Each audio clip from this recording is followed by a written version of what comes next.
Monsieur le Premier ministre, chef du gouvernement, honorables membres du Conseil national de transition, distingués invités, mesdames et messieurs, il vous souviendra, il y a de cela quelques mois, le lundi 2 octobre dernier, lors de l'ouverture de la session ordinaire d'octobre 2023, je disais ceci. La situation actuelle de notre pays exige que tous les acteurs pensent à l'essentiel, à savoir un Mali unifié, pacifié et laïque. Pour atteindre cet objectif, nous devons taire nos querelles partisanes, mettre de côté nos intérêts particuliers, faire preuve d'impartialité, de compréhension mutuelle, promouvoir la paix à travers une cohésion forte, éviter d'engager des combats politiques par procuration. Avons-nous été compris ces jours-là? Au regard des derniers développements au niveau de certains états-majors politiques, je pense que non. Ou peut-être, comme vous le dites souvent, Monsieur le Premier ministre, le message a été confondu avec le messager. Nous devons éviter les combats corporatistes, les luttes sources de division. Nous devons penser à l'unité nationale, aux intérêts collectifs. Nous devons rester soudés, debout comme un seul homme, sans parti ni calcul. La seule lutte qui vaut la peine d'être menée est celle qui nous unit. Nous devons nous départir de nos égos. La nation est au-dessus de tout.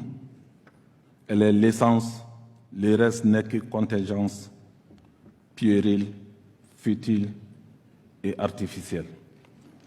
Il urge que les discours publics soient mesurés et propices au débat dans un climat dépassionné, que les échanges soient constructifs et que les confrontations d'idées respectueuses des opinions des uns et des autres.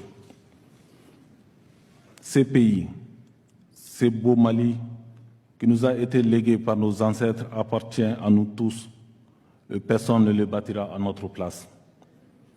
Ensemble, nous devons en faire un pays où il fait bon vivre, riche de ses valeurs, fier de son glorieux passé et profondément engagé sur le chemin de l'émergence. Nous avons un passé commun, nous avons un destin commun, puissions-nous tous nous en souvenir.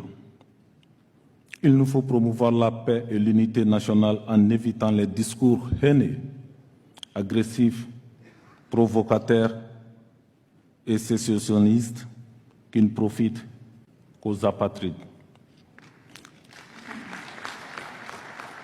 Monsieur le Premier ministre, chef du gouvernement, honorables membres du Conseil national de transition, distingués invités, mesdames et messieurs, comme vous le savez, le président de la transition, son Excellence le colonel Assimi Goïta, chef de l'État, a officiellement reçu le lundi 4 mars 2024 à Koulouba le rapport général des thèmes de référence du dialogue intermalien pour la paix et la réconciliation nationale. Cette rencontre fut un moment pratique pour la rencontre des cœurs et des esprits.